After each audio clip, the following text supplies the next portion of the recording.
make it accessible for all. And I'm going to go ahead and start recording because I always forget, but they don't need to know that. Oh, it's recording now. It's already recording. Oh, okay, great. Excellent. All right, well, we can go ahead and get started. Hello, everyone. Thank you so much for being here and for joining us for this second teach-in event of the semester. My name is Dr. Whitney Stewart. I'm an assistant professor of history and faculty in the Edith O'Donnell Institute of Art History at the University of Texas at Dallas. And I have the privilege of being a member of the Teach-In Collective, which is a group of students, staff, and faculty that facilitate these teach-ins, which is a series of events dedicated to interrogating and responding to historical and ongoing local, national, and global emergencies. And we've produced lots of different programming over the last few years in collaboration with activists, scholars, and artists from DFW and beyond on Texas histories of white supremacy, on menstrual equity, on trans rights, on discrimination against Asian and Pacific Islanders, on border policing, and many other issues that are relevant to our campus community. We really seek to strengthen existing relationships while also forging new connections across campus and the DFW community, creating spaces of collaboration and intellectual exchange. And that's certainly going to be the case today. I'm so excited to welcome everyone to this very important and very necessary teach-in event. I will be putting some links into the chat here soon if you want to keep up with what we do in the Teach-In Collective and if you are able and willing to support as well. But for now, I want to hand it off to our MCs for this event, Bahar and Elham, and I'm going to give just a very brief bio of each of them so then I can stop talking because you don't need to hear me talk. We're here to hear so many amazing people who are going to really enlighten and invigorate, I'm sure, us on the topic of women's rights on a global scale. Originally from Iran, Bahar is a PhD student at UTD studying literature. Bahar is a writer and translator and instructor of creative writing at UTD. Also this year, Bahar serves as the president of the Arts, Humanities, and Technology Association of Graduate Students. Women's struggles and resistance are the focal points in Bahar's creative work and research. And for the past 2.5 years, she has been working on the production of her semi-autobiographical graphic novel, The Trees We Carry. And Elham Doust is a character animator and creator of experimental animations who has worked in the animation industry since 2003. Her experimental animations have been in film and animation festivals and won awards in animation sections. Elham, born and lived in Iran until age 35, has industry work experience in Iran, Turkey, and the United States. She's currently an MFA student in ATech with animation focus. And just as a faculty in AHT, I want to say how proud we are of both of you for the work that you're doing here and elsewhere. So I'm going to turn it over to Elham for now, and I'll be back at the end to wrap things up. Thank you. Thank you, Dr. Stewart, and thank you everyone for joining this event to hear what we have to share. For 4 weeks, protests have swept across Iran, sparked by the killing of Mahsa Amini.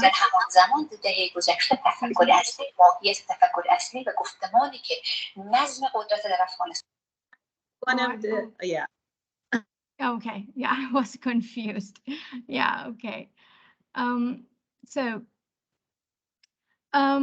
Well, these protests have sparked by the killing of Mahsa Amini, a 22-year-old Kurdish woman who was arrested for having bad or inappropriate hijab in Iran. In the early days of protests, countless women and girls at the forefront of the demonstrations in Iran were burning their scarves or swinging them in the air as they chanted "Woman, Life, Liberty." Also, images of women going about their daily lives without hijab as an act of civil disobedience were circulated online. Authorities have responded violently to the protests.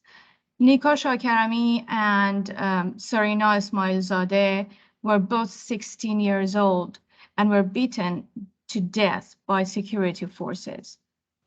So far, it is said that at least 28 children have been killed during the demonstrations. From the first days of protests, Iranian men have stood up, fought, and been killed alongside women. On the 1st of October, countless Iranians and non-Iranians came to the streets in more than 150 cities worldwide to show solidarity with the protesters inside Iran. In Toronto alone, 50,000 people demonstrated, and in Los Angeles, 20,000 people came to the streets. In Dallas, hundreds of people gathered at the JFK Memorial Plaza to keep this story alive. As the protests continue and the death toll rises, the name of Mahsa Amini, as written on her tombstone, has become the code for women's resistance and fight against oppression. In today's teaching session, we want to examine women's rights in Iran. For this purpose, our presenters shine a new light on women's resistance in Iran and discuss it from different angles. Our panelists are Dr. Roksana Alavi, Maryam Sefati, and Faranak Amidi. Now, Bahar is going to introduce our very first panelist, Dr. Roksana Alavi. Okay, thank you, Ilham. Our first panelist is Dr. Roksana Alavi. She is an associate professor of integrative study at OU College of Professional and Continuing Studies. She is an affiliate faculty member at the OU Philosophy Department and Women and Gender Studies Department. Dr. Alavi received her PhD in philosophy from the University of Kansas and a graduate certificate in women's study. Her research focuses on identity formation, race, gender, rights, stereotyping, and oppression in the field of social and political philosophy, as well as issues of human trafficking, both locally and globally. Her most book is titled Iranian Identity, American Experience, Philosophical Reflection on Race, Rights, Capabilities, and Oppression. This book, published in 2021, focuses on Iranian American experience and identity. Dr. Alavi is actively engaged in both the OU community and beyond in promoting social justice and creating a more inclusive environment. Okay, now Ilham will introduce our second panelist, Maryam Safati. Ilham John, are you going to introduce Maryam, or I can do that? Well, I think let's have Dr. Alavi to have her speech, and then I will introduce Maryam after. Okay, afterward. Okay. Yeah, okay. Go ahead. Let me share. Thank you so much for that, for inviting me to attend this wonderful panel. I'm really quite honored to be here. Appreciate all of you being here also. I know people have lunchtime and things to do, so I'm really grateful for your presence here today and everyone behind the scenes who organized this. Thank you so much for caring. This is really, I just want to say I am approaching this presentation today from a kind of a historical perspective. It's I'm hoping that I can frame this conversation about how we got here today. So this wasn't just something that happened overnight, and this is not something that people are taking lightly. Another thing that I want to ask everybody in the audience today, some of our presenters are speaking from really personal experiences, and the stuff that's going on in Iran, the events that are happening, are really personal to them. Sometimes we don't realize just because we're thousands of miles away from home that it won't affect us, but all of us have families there, all of us have experienced one way or another what we're seeing here happening in Iran right now. So please be mindful of I am personally grateful of all of the presenters who are going to be sharing a lot of personal experiences, because these are not easy issues for people to talk about. So just to get a kind of like give an idea of just kind of like what's going on in Iran. I'm not going to give a summary. I think that was a wonderful summary that was, I believe Elham gave. So let me give you a little about demographics of Iran. Iran has about 84 million population, right about exactly of half of them are women and half are men. 90% of women are in Iran are literate, and 65% of university students. There was actually a time that the Islamic Republic like put a cap on women going to graduate schools, because there were far more women, number of women than men in school at the university. So they're trying to kind of say, no, we can do that.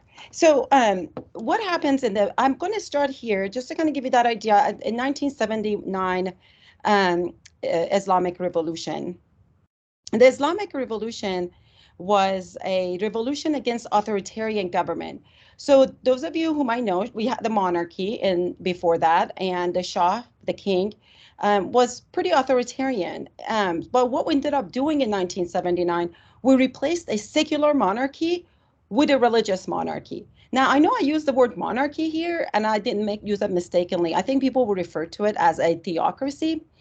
But people, when they hear the word theocracy, they don't really understand what that is. Theocracy is governing by religion. However, when we talk about a religious monarchy, I think people can kind of visualize that a little bit better. So I chose that word carefully, or mindfully, I should say.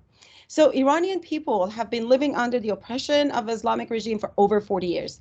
They have endured 9 years of war with Iraq, economic disasters, oppression of women, and political activists, imprisoning and killing of young people fighting for simple liberties that we have here in the United States. Some of them being something like owning Western movies. I remember actually when I was younger living in Iran, we actually had somebody deliver Western movies to our house. Like, it was contraband, it was illegal. So we had a movie dealer that would come to our house and bring movies for us.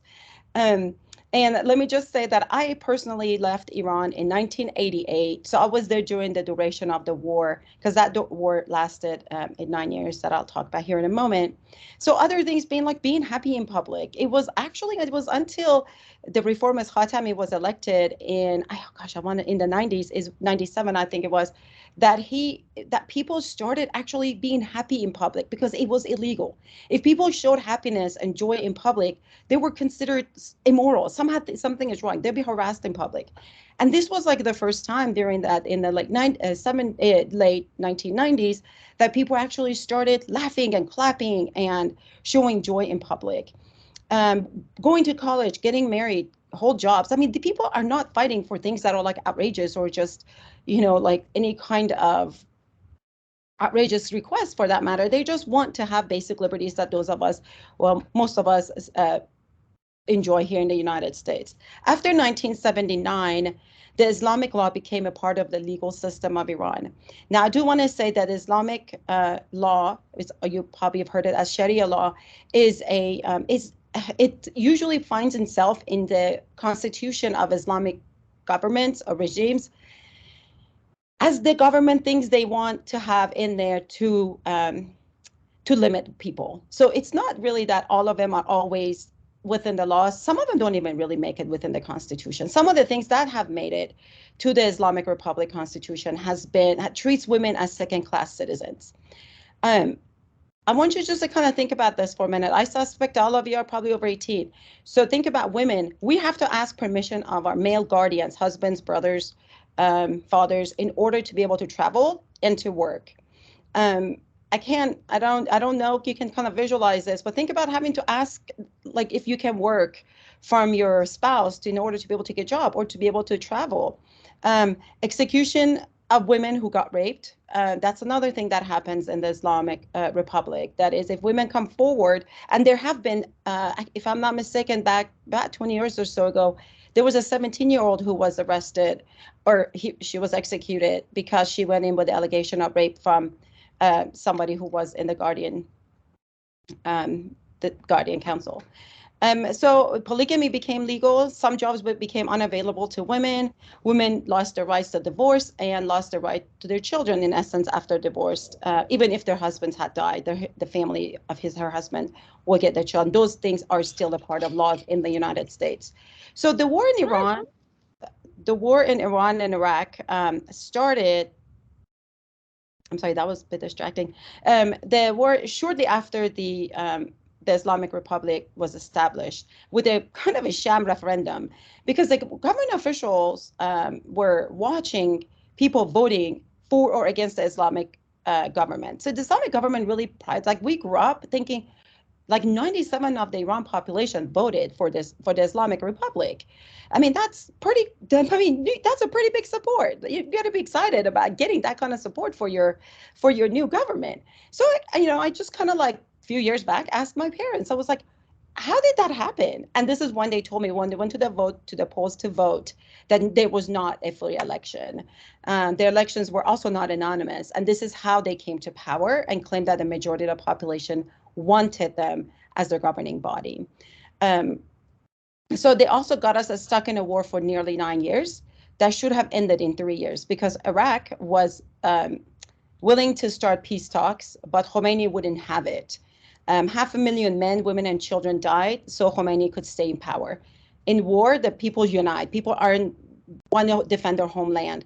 The political differences aren't really essential to people to pay attention to when food's rationed, people are dying, you're getting bombed, your loved ones are dying. That's not priority. So the regime used this time to solidify power, make outrageous laws to limit people's liberties, and torture and killed many political activists. So, okay, so this is a kind of a background. This is a kind of a bit of a, all of this are really brief, but this is a bit of a background about what happened and how the government became so powerful in such short time. And so, starting in the 2 years after the war ended, it's kind of like people got their bearings together again.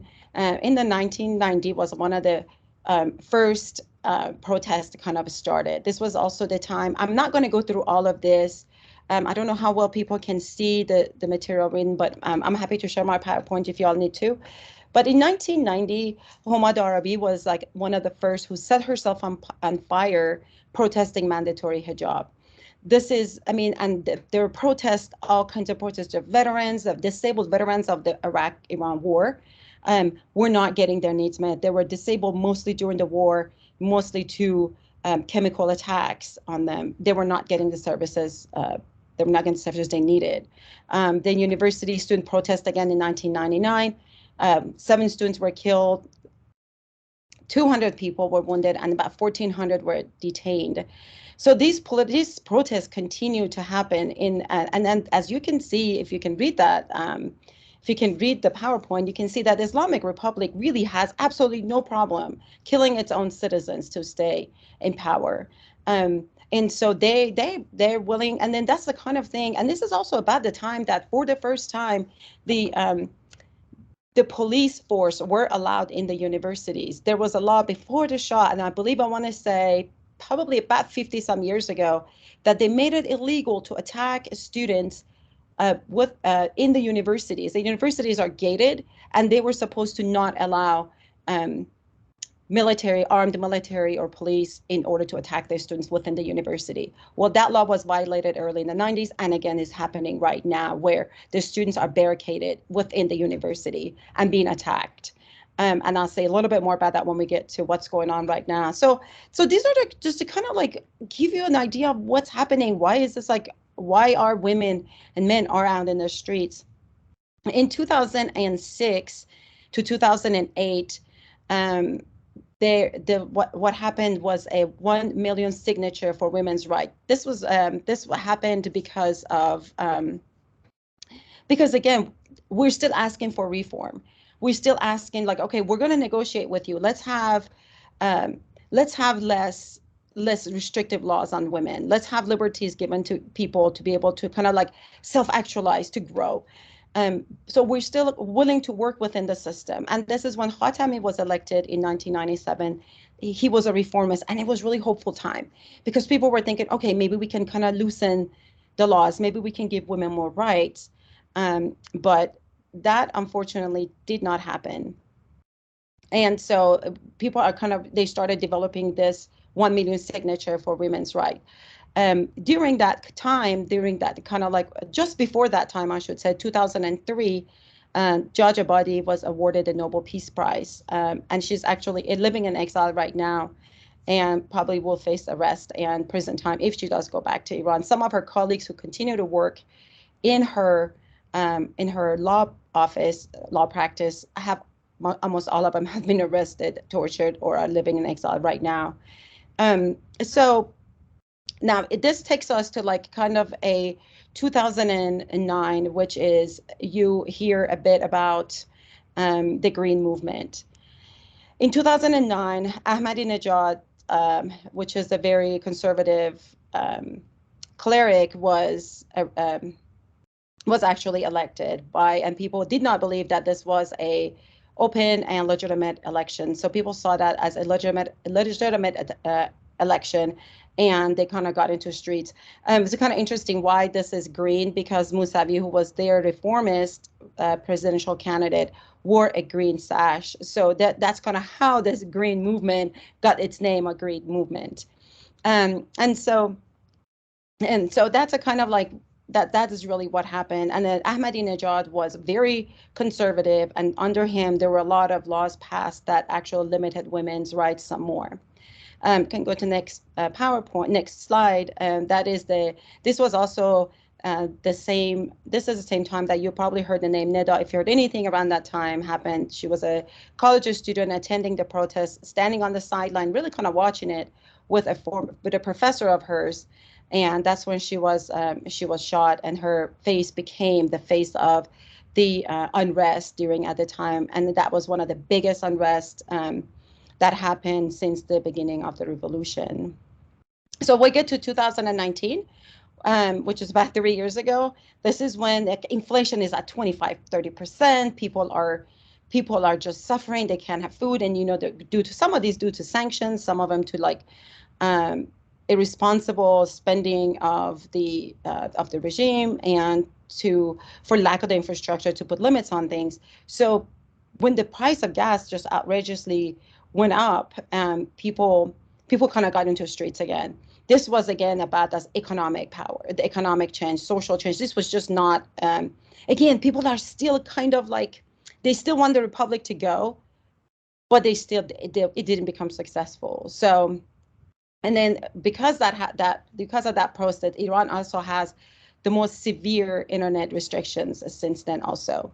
The Reuters actually reported that 1,500 people were killed during that protest. The highest that other organizations have reported have been roughly around 300 to 350, but Reuters reported that. And somewhat ironically, that's about the time the Iran government limited the internet after the Reuters came out with that number of killed people. And so now moving on to today, moving on to what's happening in 2022.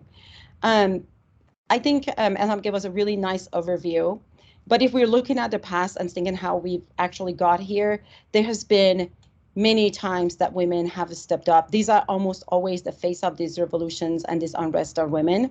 And I have only given you like the big ones, the ones that have come news, the ones that were more than one cities, the ones that were like actually made it to the news. A lot more have happened along the ways in the last 40 years that we haven't heard from. As a matter of fact, some of these I didn't even tell you was about the time I remember being a child in Iran, and actually the protests going on during the war. None of those were actually even reported. And so people are tired of this regime. They don't really want reform. They want this system changing. Hundreds and hundreds of people have been arrested. And again, we don't know how many people have been killed because there is a media blackout. There's very little comes through.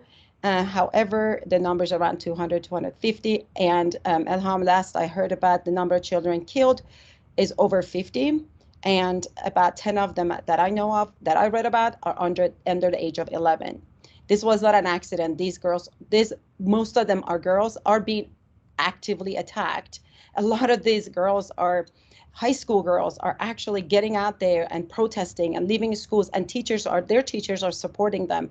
So we're seeing protests of hundreds high school girls out in the streets protesting against the government, which is a pretty brave of them to be out there in such a young age. But this Gen Z is saying, we just don't want this anymore. A lot of the teenagers that, you know, we've seen their TikToks coming out of Iran are saying, we're going to die. It is a slow death. We might as well die, and hopefully people after us will be able to live better lives and have more freedoms, because they don't feel like the life they're living under the suppression of the regime is actually beneficial for them and is a life worth living. And so, you know, Mahsa Amini's murder was just the last straw for them. There are so much that the government is hiding from us. There's so much we don't know. We see snippets and the phones get confiscated. Really, the only way that really news is coming out is people are live streaming it before their phones are confiscated or before they're attacked. So these are the only ways that right now we hear exactly what's going on the ground from the people. And so there are people who are being attacked. The government takes their bodies and won't even give them to their family members, and they claim, oh, they had a stroke, because if they give them their bodies, they will see that these people were attacked and beaten to death. So again, I mentioned something about Sharif University, which is one of the most prestigious universities in the world. Look that up if you don't believe me. They've been barricaded, as I understand it. Again, I can't find any news about it, and I have looked and looked. And they've been, since October 3rd, they have been barricaded inside and not allowed to leave. But we hear gunshots coming out, we hear attacks going on, there's gas bombs going on. So there is a lot going on inside, and we have no idea what is going on in there. Again, like I said, we've seen snippets of people live streaming, but that's really about what it is that where we've seen happening. A lot of times, like we've seen this, you know, oil is really big industry in Iran. And actually, Iran produces third highest amount of natural gas next to United States and Russia. So having these oil workers actually just go on strike has a huge effect on the economy of Iran, and it really affects the clerics. So another thing that we're seeing happening here is I had another. And here it is. Like this is on Instagram. I was reading, a doctor was saying that he is receiving up to 500 messages in Instagram with people asking him medical questions, because a lot of these activists, if they're hurt and they go to the hospital, they will get arrested. And so they're trying to avoid going to the hospital. So if they have friends or family or who are doctors or nurses overseas, they're contacting them to help figure out what we can do to help the injured, at least, so that we can maintain their health. So that's the kind of like what is that? Oh yeah, there's like some of you have probably seen the women cutting their hair. I'm wondering what that is. And an old myth, an Iranian myth, that is a story of a man who gets killed in war, and his wife, as a grieving and as an act of strength, cuts all her hair off to go to war in his behalf, and is also a sign of grieving. So when you see a lot of when you see that happening, you might have seen memes on there. You might have seen people that are cutting their hair. Like I know a lot of Iranian American students here in my University of Oklahoma, who have cut their hair. So that is a sign of solidarity, it's a sign of grieving, and it's signs of strength all at once. So so that's a kind of what's going on. There is a really, I know I'm out of time, but this is a really broad, like kind of a broad overview of what has happened and how we got here in the last 40 years. And people have tried, we tried reform, it didn't happen. We came out in the streets and said, help us out, it didn't happen. And so it doesn't feel like to them that there's really another way to get freedom, to get equality, to get all the rights that all the other people have, most of the people have in the world, or some people have, even within the country, since women are treated as second-class citizens. But women are not alone. There's a lot of support from the men and their families, friends, and everybody's pretty much fighting against. And this is kind of interesting, because I think one of the pictures that I showed, I don't know if it's made it here or not, there is a picture, there's actually, this revolution has brought all sects of society together for the first time. The rich, the poor, the those who support the Islamic, who are actually Muslim identifying, those who are more secular in the country, those who are young and old and men, women, everybody has come together from all kinds of different socioeconomic backgrounds and abilities. So if you put the last slide up, these are just a kind of some idea of what you can do. And this QR code actually works. It is a QR code to a petition by Amnesty International. If you'd like to go sign petitions, that's one of the most I know people like really don't think that things like posting on social media or signing petition works. Usually it doesn't, but in this particular case, it does, because the women and men in Iran need to know, people in Iran need to know that they have the world's support on their back. And the more personal way, if you have Iranian American students, or professors or GAs or friends, please recognize that they're hurting, regardless of how they show up to your class, how they show up as our friends groups, however they show up, they're really hurting. There's not a single Iranian outside of Iran who is not hurting at this under what's going on in Iran. We're watching our families, friends, their families and friends are getting killed and murdered and beaten to death. So this is really hard times for all of those people. And attend protest with them. And I think those are just, if you don't know, these are just the best thing. And you know what, then you'll know what to do. I've always said, if you don't know what to do, just watch what people are doing and then you'll figure it out. So thank you so much for extra time. And I know I went over time, but I appreciate you having me. Thank you, Dr. Alavi. Thanks for your comprehensive explanations. And that was very sad to hear that the number of children killed in these demonstrations were even more than what we thought. At the beginning of this week, every day things change, and yeah, that's really sad. And also, when we're talking about cutting hair, we had also some students here in UTD when we had this event for supporting this protests. There were a number of students also cut their hair. And thank you so much. Thanks for your time. I think now we have to go to our next presenter, which is Mariam Safati is our next presenter. Mariam was born in 1984, and she is a Los Angeles-based Iranian visual development artist and illustrator. Her love of animation brought her to the United States from the other side of the planet, Iran.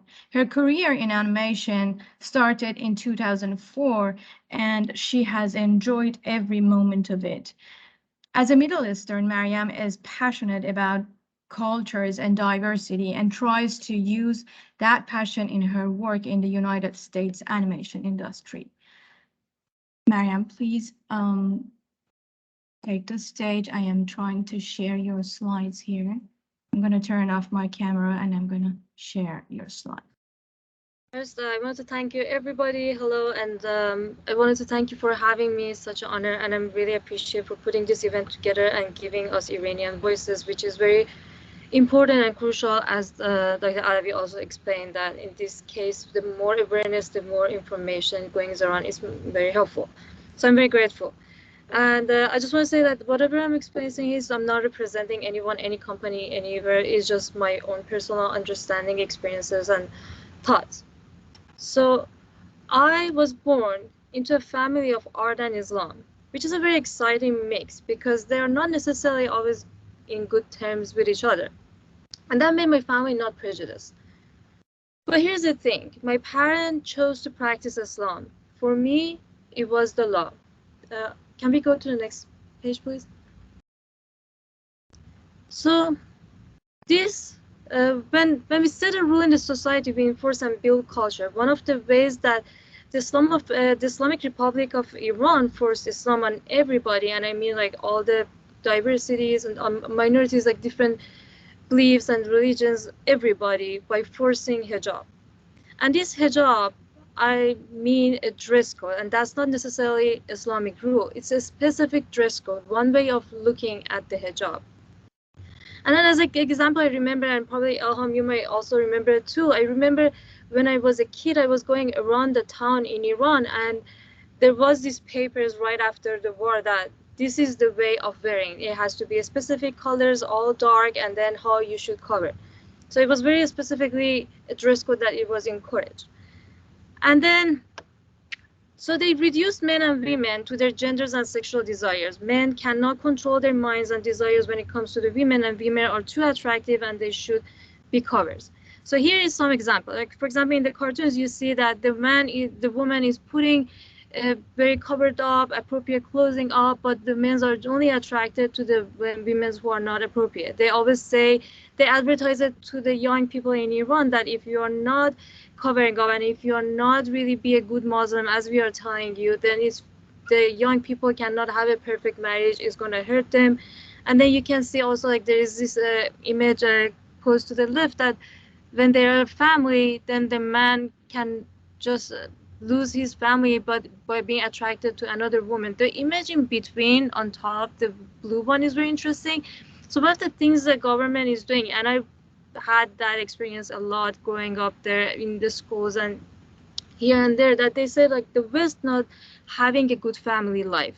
For example, they used to have wearing, and then they like headscarves and hijab, and then they give it up, and then the men got attracted to other women, so they left their families, and then they start having relationship out of the marriage, and then they start having babies that they don't know which father is the baby, and then that also caused more wrongful desires, and then that's the reason why they have homosexuals. And just also like, I don't know what does it mean to have animals there, I don't know, but it's just that's how they describe the world. Like the West is, by West they mean Europe and United States, mostly is lost, but we are having the rightful way. And because they know our roots of societies is having this strong family relationship because of the hijab, you can see there is a hand that pulling somebody's scarf, and it's mean that this is the West trying to make you be interested in not fully covered and not following the mandatory hijab.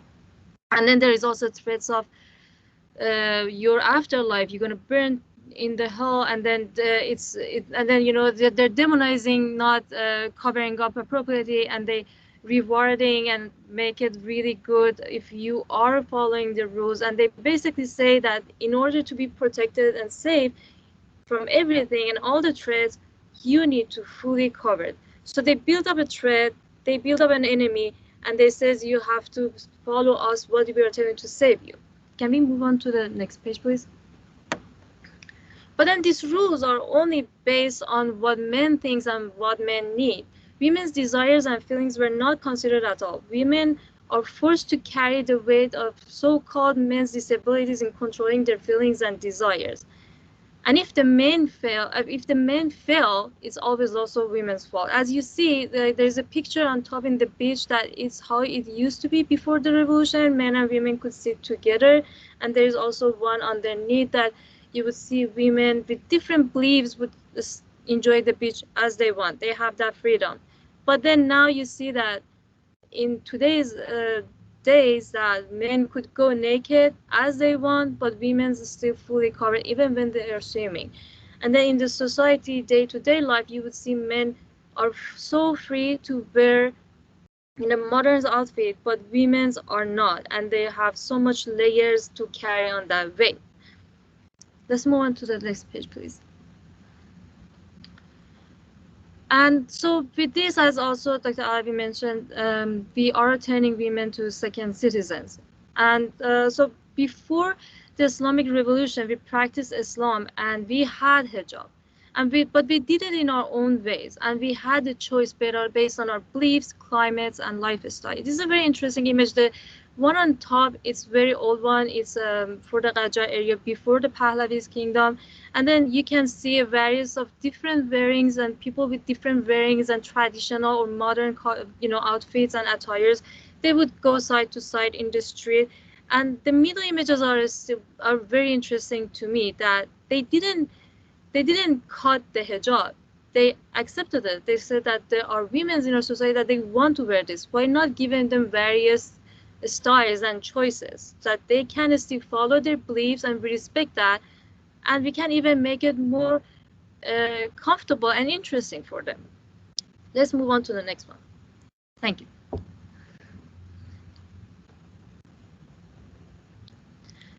And then when you look at our traditional clothing all over the Iran with different ethnicities, different climates, different tribes and nomads, every cities, it's what we had, it was nothing against Islamic belief. So I want to point out that we would be, for centuries and centuries, Iran have been Muslim, and that affected our clothing. And even before Islam, we had fully covered, layered clothing.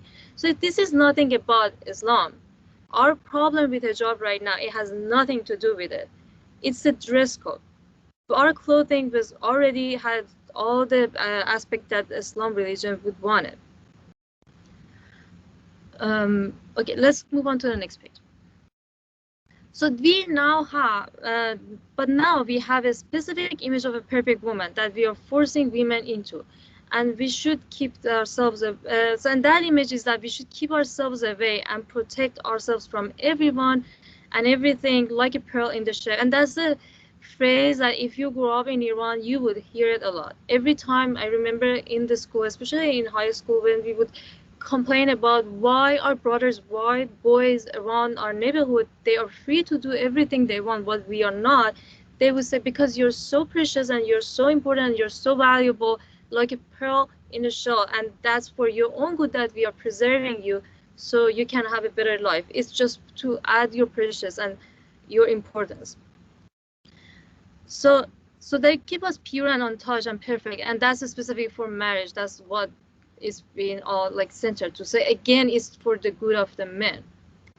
But we are individuals and different, and so does our families. We cannot be molded into the specific ways as we are humans. And then the Islamic Republic of Iran defines women into two types, good and bad, and we reward the good and punish the bad. Let's move on to the next page, please. So as you see here, like that image in the middle, it was recently making so much talk in Iran that they had posters around about if you are a woman who fully covered and you're having the full hijab, you are like this preserved chocolate. But if you expose yourself, the flies comes to you, you'll be rotten and you're going to be dirty. And they also have this image that how perfect and good in a woman with hijab is in not only this life and they go to heaven, and the woman who is not wearing it is going to burn to hell. And then they're going to be humiliating. They would also humiliate people who don't follow this, like, you know, image on top, that the woman with the chosen hijab not only looked ugly but also have a smaller brain, and the other one is more thoughtful woman. And they started this whole thing with morality police, that whoever had the perfect covering and following all the instructions and rules, they would reward them with flowers and be nice to them, but the other one, they would be attacked and be violently threatened, beaten, and then in case of Mahsa Amini, even beaten to death.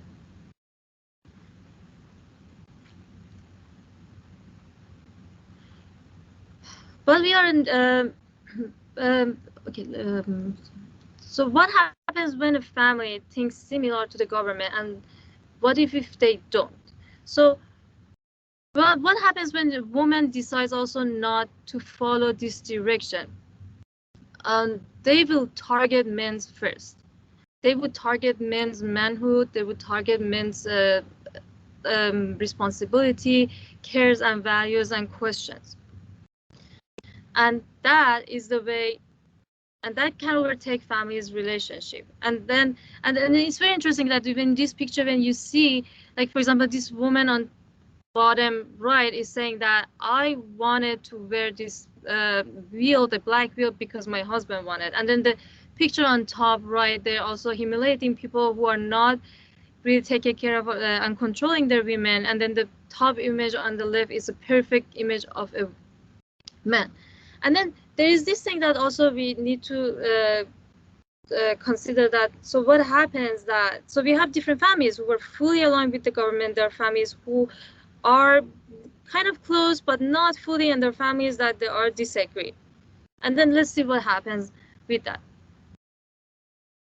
So it affects our relationship. We have our fathers and brothers and husbands becoming kind of the agent of the government, and they so now they're being targeted, they're forced to control their women, and now that's changing our relationship as parents, as siblings, as spouses, to a morality police 24 hours all the time, full time in the house. And that creates a big gap between the family members, a big thick tall wall. These rules were meant to be keeping us safe, and I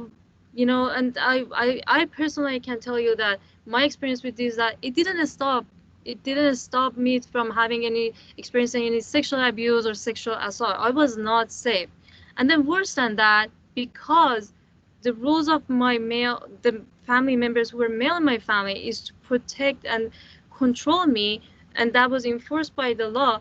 When something bad happened to me, I never told anyone, because that means that the threat that government explained to them and made that this is why we are keeping our daughter safe, it become even more real. So they would end up to enforce more restrictions, more limitation on me to keep me safe. And that's basically comes out of a place that it means they love me, they worry about me, but that's how the culture with the law changing our family relationship. And then my parents never understood me. And I never understood them, because we had totally different lives. And it's the same with my brothers. My brothers and I, under one roof, experienced life fully. Like we would go into the near the Caspian Sea on the summer times, and they could jump around fully in their swimsuits in the hot, humid weather of the summer in there, having a blast. But I was sweating and having a very hard time. Couldn't even step outside because it was so humid and hot, and I have to wear all these layers as soon as I was going to step outside. And being even inside is even worse. And then my brothers could go and fall in love. They can go exercise fully however they want. And then they could travel, they could go to places anywhere, anytime they want, or like not fully because they were so young, but they have not as much as limited as I was. And I was living in this culture that it was not forgiving toward women. So I not only lost these privileges, but I was human. So if I was falling in love, if I was making a mistake that it would hurt and stain my label and how people see me, then this culture would have no mercy on forgiving me. It was not okay for a woman to make mistakes, and that even put so much pressure on the families and family relationship. So I lost that relationship. I lost those opportunities, and I couldn't live the life at the fullest. Women, also, there were so many also women like me that it was a struggle to fight for your right to work or have working opportunities in the society. It's hard to have your traditional costume, all those colors on. It's almost impossible to dance, to sing, and even exercise. And I left. For me, I left. There was a point that I have to leave, and then even now that I left, that even affected my family relationship, which was so limited, even to worse. So I kind of lost in touch with my own family, and then also it affected my relationship with my daughter, because my daughter now living in a much more free country and having all these life experiences, which I have no idea, and I cannot share anything with her. I cannot advise her how to fall in love, and then how to protect yourself when you have a heartbreak.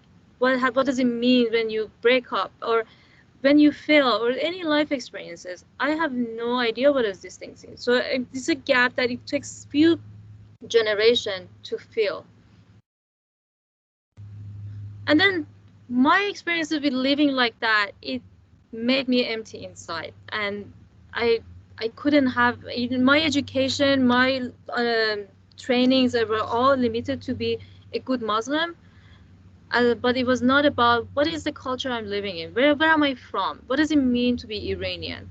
So with that emptiness, with that limitation, I lost my personality. I couldn't have that much to look for, and that's also make me so empty. And that has been affecting my life, my career, everything that I'm having. Like day-to-day things that I have to do, and it's the extra struggle for me to fill that up daily. And then this rule at the end, we can go to the next the last slide. And then at the end, to me, is that these rules, it's not about Islam, it's not about making us safe, it's not about, it never helped me and so many of my friends around me to have a better life. We didn't have that. We basically just didn't have life. We were controlled, and our families are controlled by controlling women in the family, and it fell apart the family's structure, and so does it fall apart the society. And we were not a united country and society anymore. And that's part of why people are angry, because it's not hijab, it's freedom, and we want our freedom back. And that's why also you see that people who are fighting a street, they are making it clear to the government that you cannot fall apart people by their genders, ethnicities, and cultures and beliefs. We are all together, and we want our freedom. Thank you. Thank you, Mariam. Thank you very much. I understand that emptiness that you're talking about. I just wanted to add to this that, first of all, we know you. I know you for many years, from almost 2003 or 4 it was that we first met. We always know you as a very strong personality and a very strong woman, that you have always been a fighter. But still, for me, that I didn't have that conflict between my family and my own wills still, because the difference was between my family and the society and the community. I felt that there's emptiness inside me as well. So yeah, thank you very much. Thanks for sharing all of these valuable things. I'm sorry, Bahar, it was your turn to introduce the next guest, but I just interrupted. I'm so sorry. No. Thank you. Yeah, thank you, Mariam Jan, for sharing your presentation and including your personal experiences. It was a very powerful and informative talk. Okay, without further ado, let's move on to our last presenter. Our last but not least presenter is amazing Faranak Amidi. Hi, Faranak John.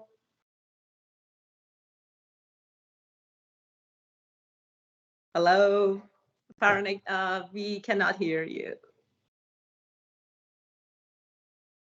Okay, I think you are muted.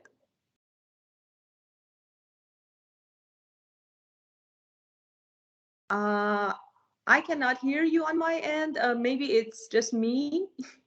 No, I cannot hear you. Hear her either. No, it's not just. Yeah. Now, Yes. now. You're... Yes. All right. Okay. Good.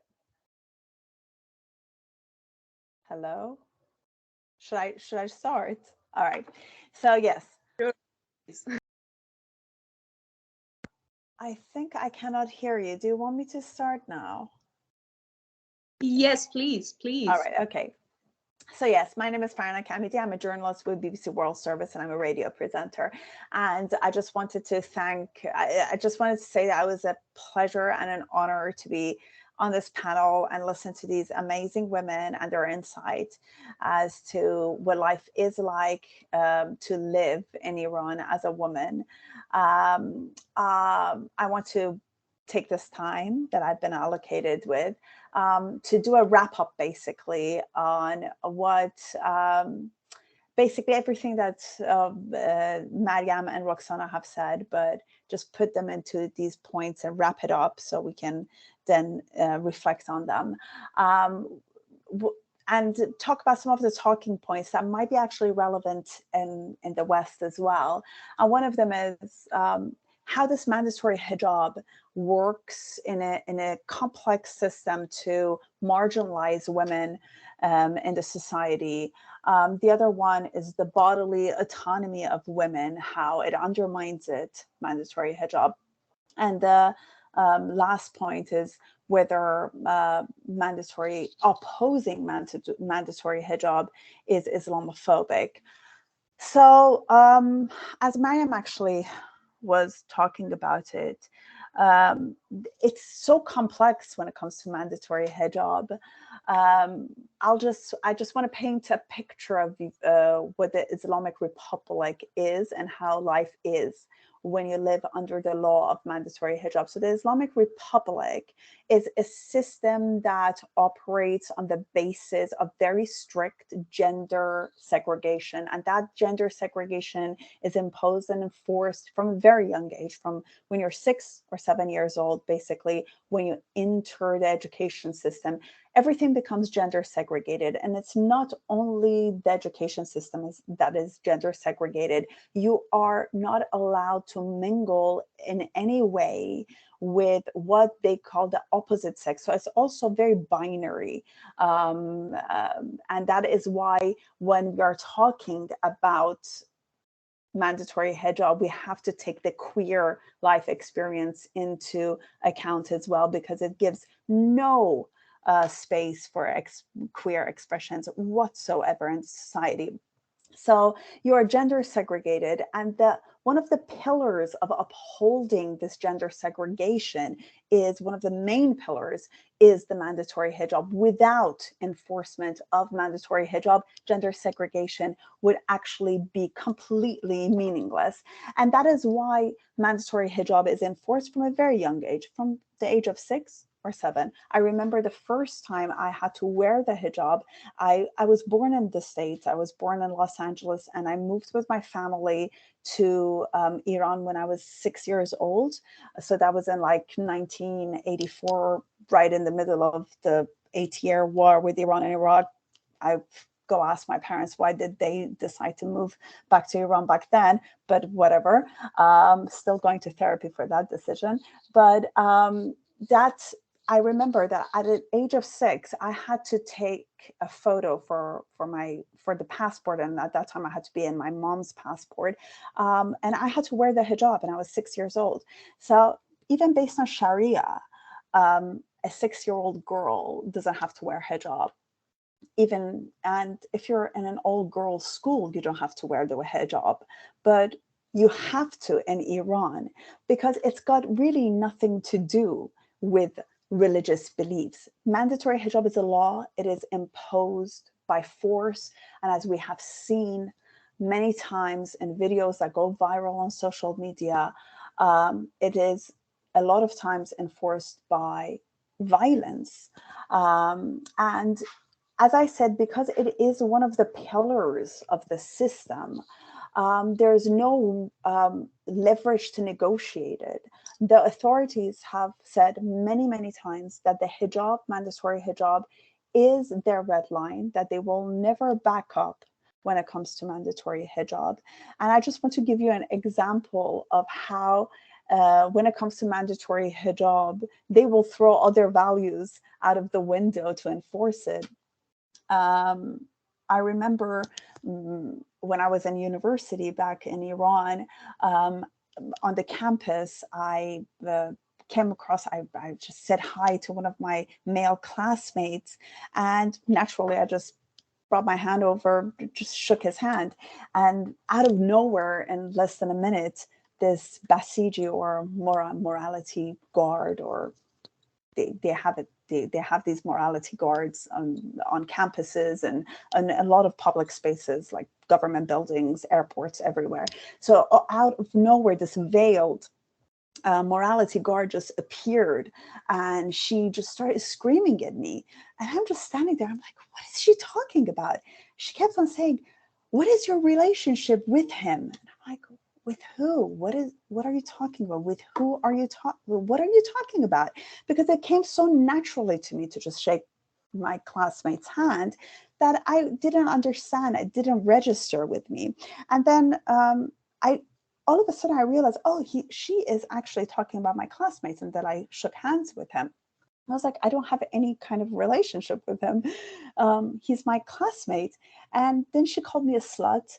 And then things escalated. I got really angry. I'm the type of person that, you know, I don't like to be bossed around that much. So I just tucked at her hijab, and just to make a long story very short, I was banned from taking my final exams that term. And I had to go through this disciplinary process and everything, just because I shook hands with a man that was not related to me.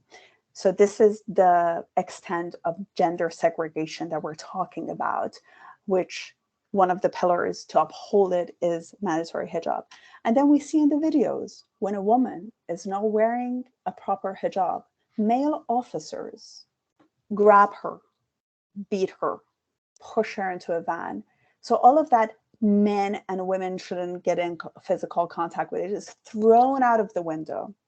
And you as a woman are treated as a criminal, as a felon, equal to any kind of criminal, drug dealer, murderer, whatever, for wearing improper hijab. And I'm not talking about not wearing hijab, but wearing improper hijab. And that is what actually Mariam touched upon. She explained it, but I just want to just look at it in a little broader sense.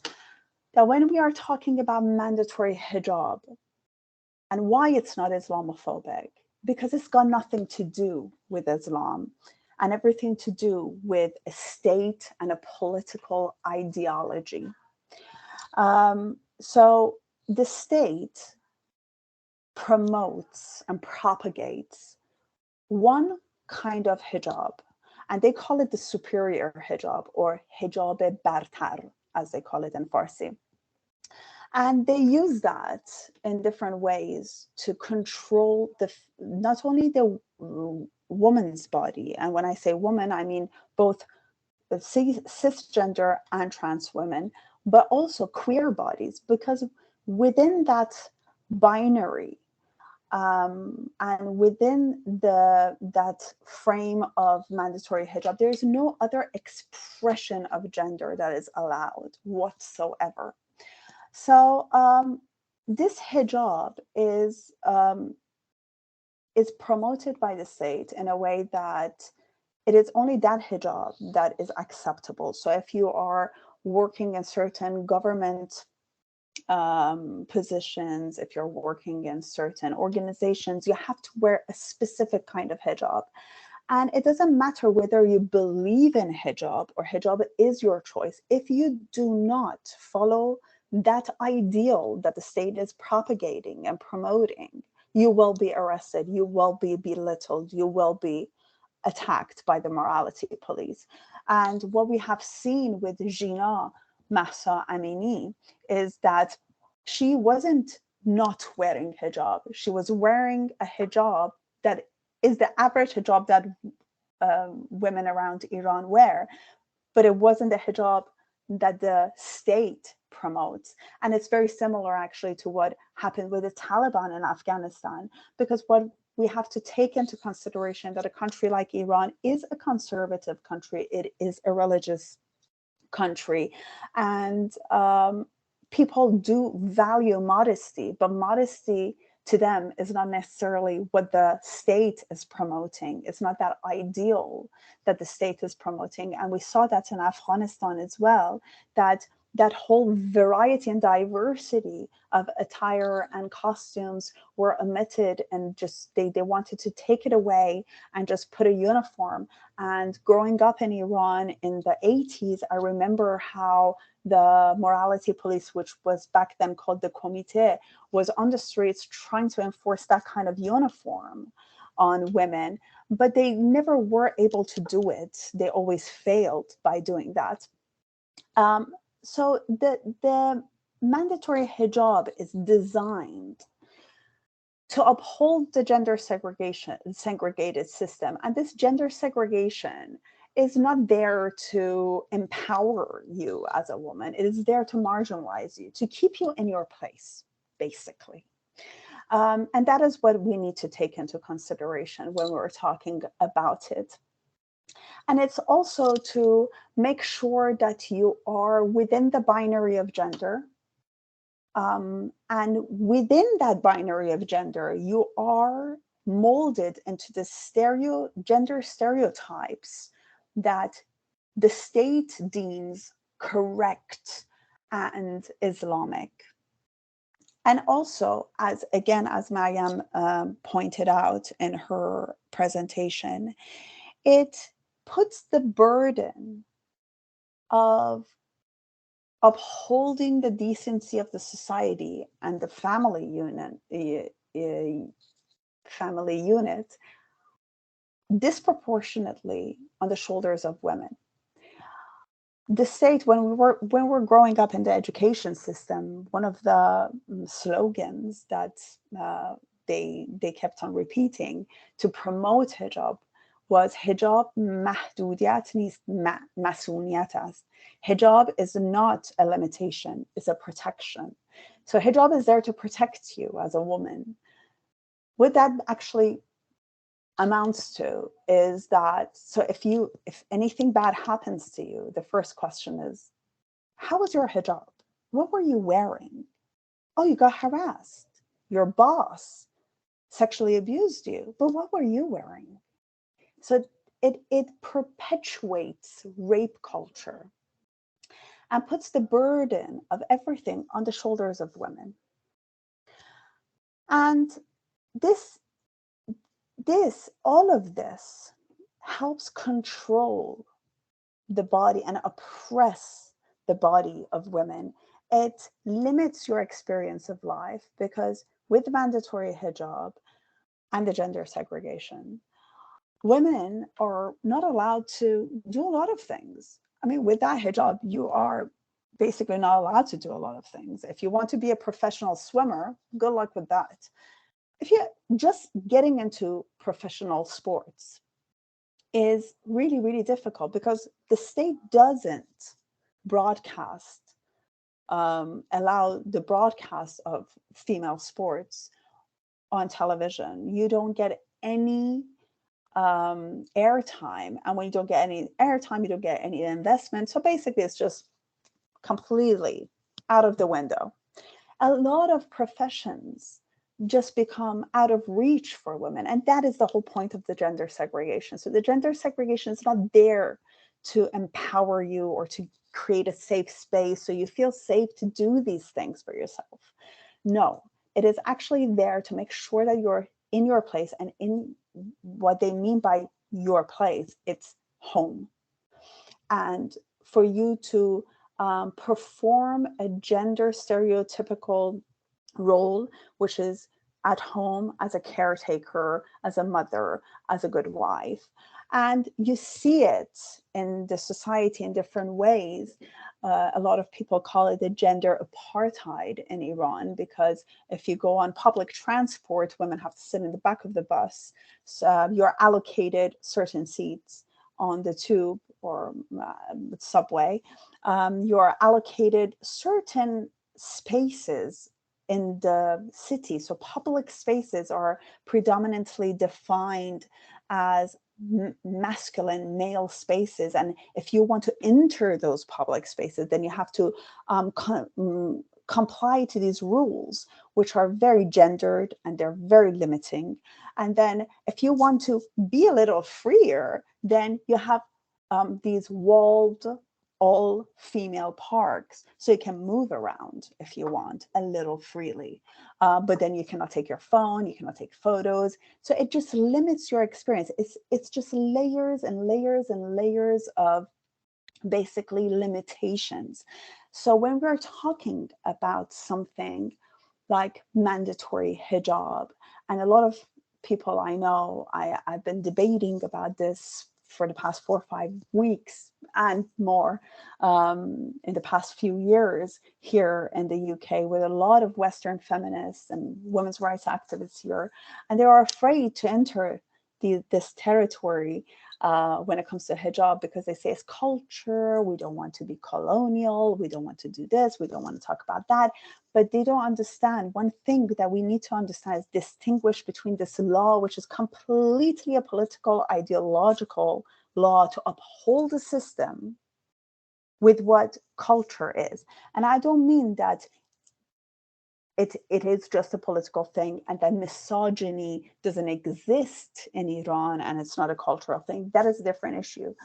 It does exist, and Mariam pointed out to it very well, and how the state actually uses that internalized misogyny and sexism in its own, for its own benefits, to actually use the men in the family to oppress the women. And we also see it in Afghanistan as well, that if the woman goes out without a chaperone, or her hijab is not correct, as the Taliban say, then the men of the family will be punished. So you are creating these foot soldiers within the household to oppress women. So when we are talking about, again, I just want to wrap it up so that you give the floor to you guys and you can ask questions. Just to wrap it up, mandatory hijab law is a law designed and designated to marginalize women and queer identities, and to make sure that these bodies are both physically and beyond, socially and everything, controlled and confined. That's it. Thank you very much.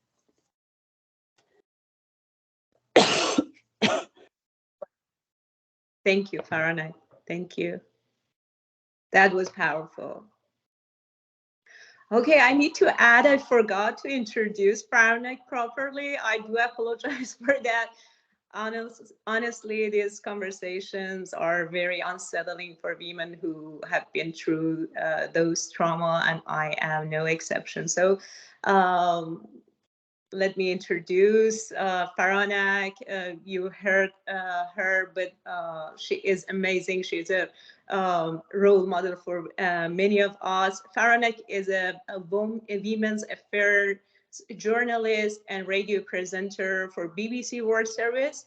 Faranak was born in the US and moved with her family to Iran when she was 6 years old in 1980s. She mentioned that she left Iran in 2009 during the Green Movement.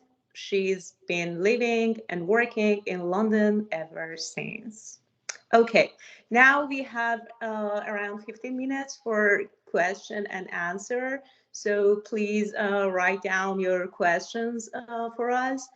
And while you are taking your time writing your question, I want to note that we have fantastic people among our audience. Thanks for showing up. And one of them is Nilab Sarabi. Nilab is the first female stand-up comedian and a human rights activist originally from Afghanistan, living in San Diego. I want to start with a question from Nilab. Very quickly, Nilab, if you can, please. Do you think the uprising of Iranian women will affect other women's movement in the region, especially Afghanistani women? Thank you. Thank you so much, Boshra. Can you hear me?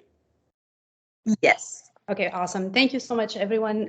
It was a beautiful, powerful presentation. I got to learn a lot about what actually happens inside Iran today. As I am a Hazara American, I was born in Afghanistan, but I've lived most of my life here in the United States. So my information about Iran and Iranian women and a lot of what actually really does happen in Iran is through Western media. And unfortunately, that isn't really a lot. So this was really powerful.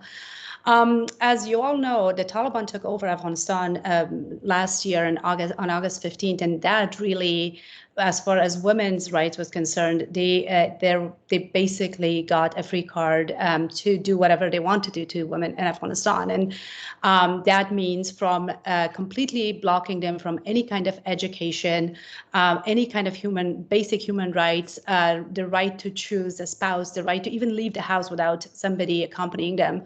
All of that, as soon as the Taliban took over Afghanistan, women in Afghanistan stood up, and if you remember, sporadic demonstrations under the title of non-kar azadi, which translates into food, work, and liberation or liberty.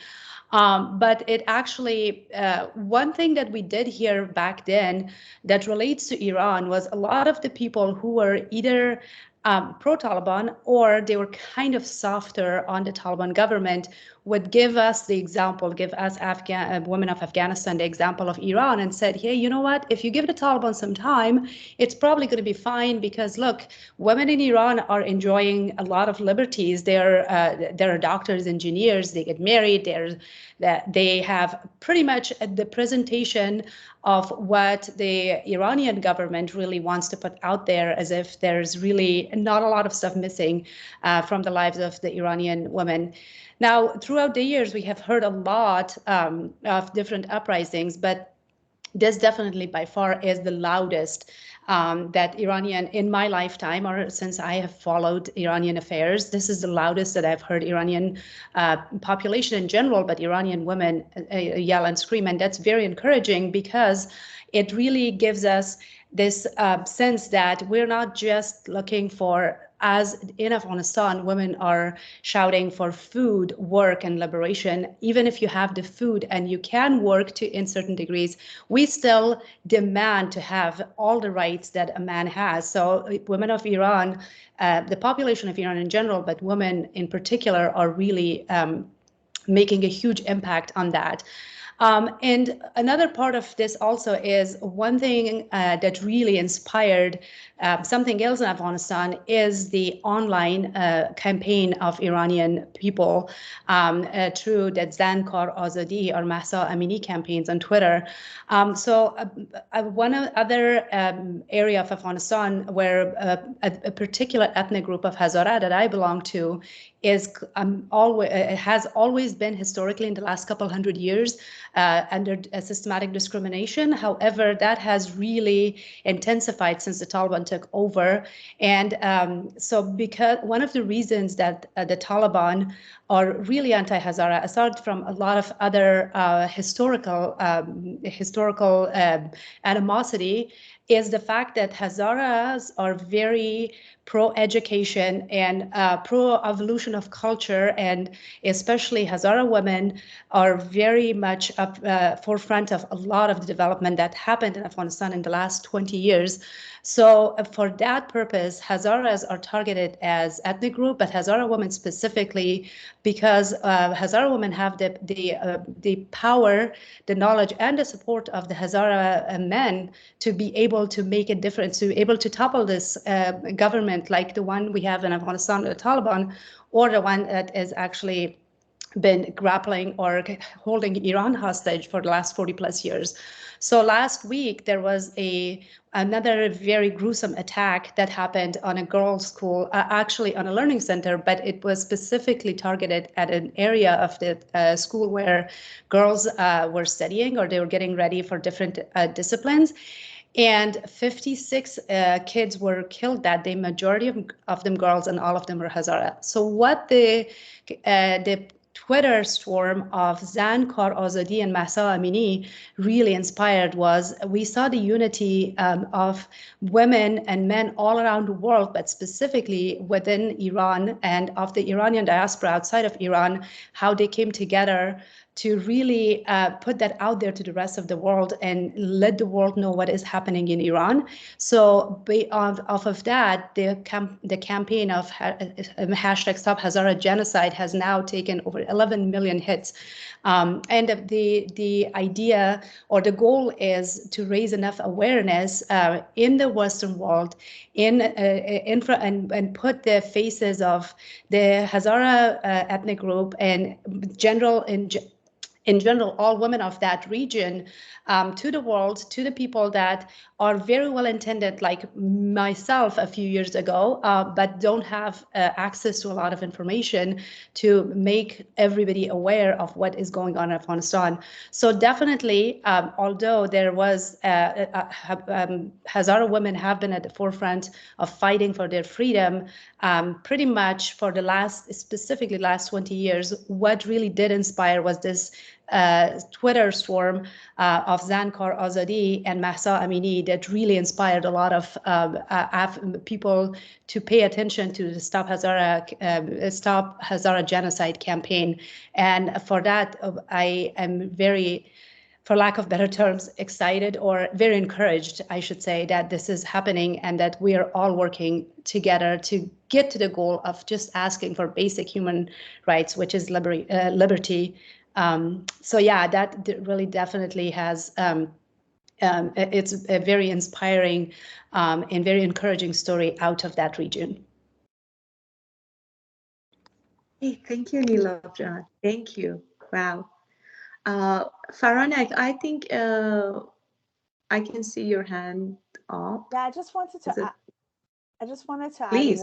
one small thing, and it's one thing that we need to understand is that this fight against mandatory hijab, Roksana pointed out to it in the beginning of the talk, but it is the longest running protest against Islamic Republic in Iran.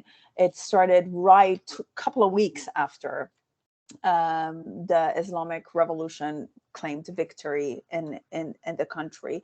It was one of the largest protests in the country. 100,000 women came to the streets of Tehran to protest it.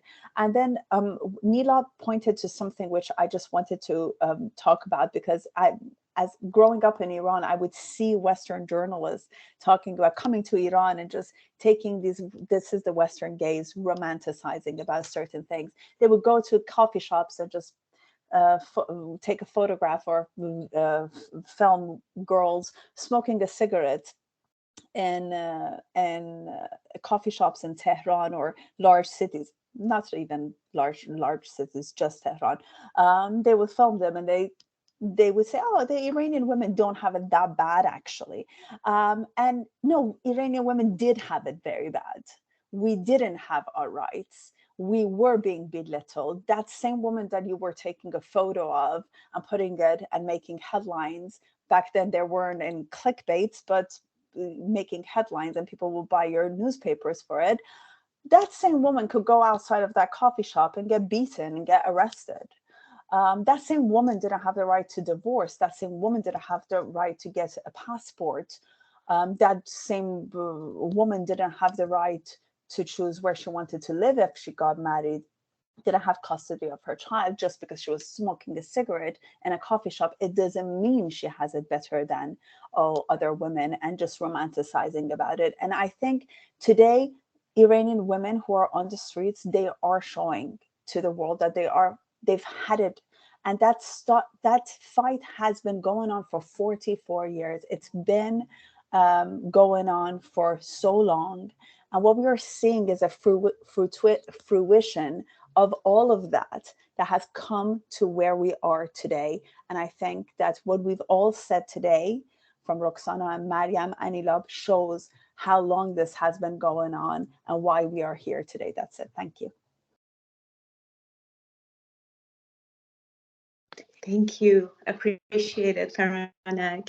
I can see Hadi's hand up too. And yeah, we have just a few minutes. And yes, Hadi, if you have a question, go ahead. More than a question, I think it would be a comment on the issue between the relationship, about the relationship between Iranian and Afghan movement. I agree that we both are sharing the fate of living there in that region of the world. And we have had mutual impacts on one another. That slogan, bread, work, and freedom, in Afghanistan actually started before the slogan that we had for Janjian and Azadi in Iran. It started immediately after the withdrawal of the United States and the turning back of the Taliban. So there is mutual impact. I can see that, and of course, women and men in Afghanistan and in diaspora, they're being encouraged by what's happening in the campaign after the death of Mahsa Amini, which is wonderful to see that the mutual impact here and there. But it's also important to mention to keep, especially for my Iranian friends, that we need to probably distinguish between different topics. In Afghanistan, unfortunately, the issue of women went more in the background, and we had, of course, serious issues like the Hazara genocide to bring it up. But we forgot that the movement started with women, and their role went in the background. Talking with Iranian friends and in social media, at least, I realized that many are speaking about the fact that, well, Afghans are a minority there. If you are talking about freedom, what does this freedom means for the more than 1 million Afghans who are living in Iran? And the answer from many of Iranian friends I hear is that we are now going to focus on this. Once we are free, Afghans are going to be free too. I don't think so. I don't think that if in Afghanistan we stop racism and discrimination against the Hazaras, the women issues are going to be solved. They are two separate issues and need to be addressed accordingly. The issue of freedom in Iran and the rights of women, which is, I'm really, really proud to see that it's happening in Iran, is important. It has been significant. It's not only a matter of women, it's about suppression that has been going for more than 4 decades now. But the issue of the freedom of other ethnicities, like the autonomy of the Kurds, or whatever they are asking for, or the rights of Afghans in Iran as refugees and as immigrants, there are two separate issues that are not going to be solved necessarily once one battle is one. I just wanted to make sure that we make that distinction, and that was my note. Thank you. Thank you, Hadi. Thank you. That's right. Amazing. Going battle. Yeah. Thank you so much for pointing out that. Is so important. Yeah. I think, Elham, do we have any question? I think we have just 2 minutes left. And we don't have any question in the chat. People are appreciating that our presenters are sharing their experience and their knowledge about this issue, but no questions so far, as much as I can see. Okay, perfect. Oh no, I think I think Jay. Professor Pia is having a question. Am I right? Yeah. Yeah, I'm sorry.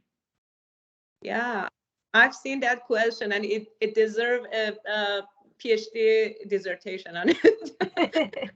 I wanted to thank you for talking about this in context, and telling me how the hijab fits into a much bigger pattern. I understood a little bit about the history, but the cultural implications of this is just. But how on earth do you have networks for the women in Iran? How do you manage? How do you survive and be such strong women? Oh, who is the question for? Come on, Faranak, go ahead. Particularly women who live in or have close family in, which is many of you in Iran. I'll be quiet. I mean, I grew up in Iran, and what I remember was, in the 80s, which was the strictest, one of the darkest periods of Iran during the Iran-Iraq War. It was all of these personal acts. Back then there were no proper campaigns and stuff, but there was personal act, and women never gave in to that ideal that the regime was trying to enforce on them, because they came. My mom grew up in the secular time of Iran. So, and she didn't come from a religious family. She didn't have any religious beliefs. So, I mean, for her, it was just like, excuse me, that was really her attitude. She was a 28, 29-year-old woman, educated. She would just go on the streets and have her like a little bit of this, like her hair out like this from her scarf. And, the morality police would pass.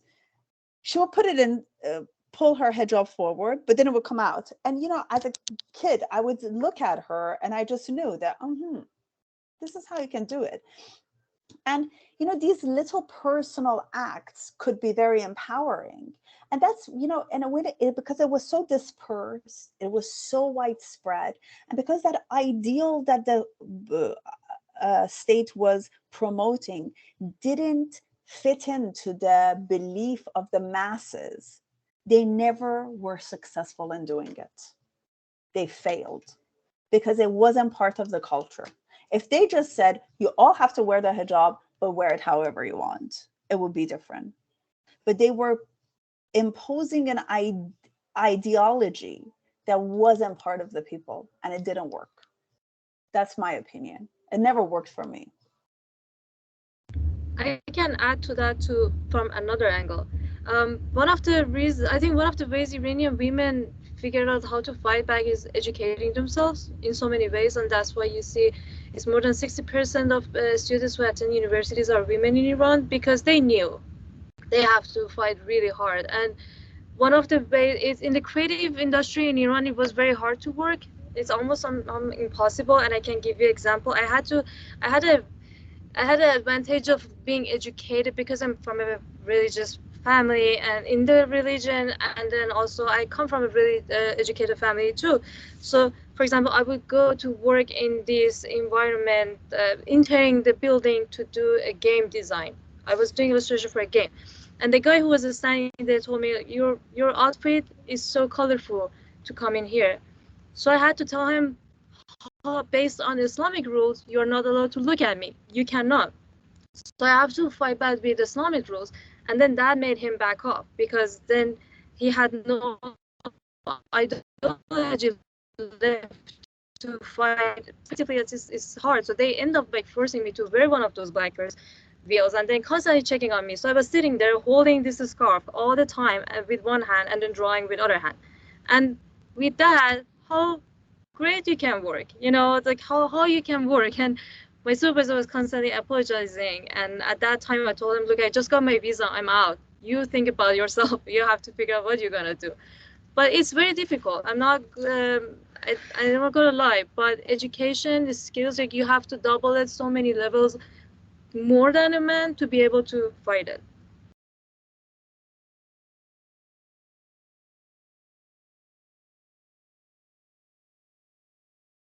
Okay, thank you. Thank you, everyone. We are over time. And Dr. Stewart, do you want to wrap the event for us? Yeah, that would be great. This was, as expected, just really inspiring, really difficult stuff, but absolutely things that we have to be confronting head on. And I'm so grateful to have done it with all of you brilliant, strong women. So thank you so much for that. Just a couple more plugs for our Teach-In series. Please, if you can, think about joining us, joining our mailing list, and watch our previous Teach-In events. The Teach-In events typically go up about a week after the event on our YouTube page. And if you can and are willing, please think about donating to the Teach-Ins. We are really committed to making sure that we can provide some kind of honorarium for our wonderful participants. We're committed to that. We want to make sure we're able to fulfill that promise now and in the future. Thank you again to all of you for being here, our wonderful participants, Bahar and Ilham for helping put this together, Dr. Ashley Barnes for being a part of the organizing as well. And thank you all for being here and being a part of it. So we will see you all at the next Teach-In. Keep an eye out for emails from us. Otherwise, I hope you all have a lovely weekend and we can continue this fight together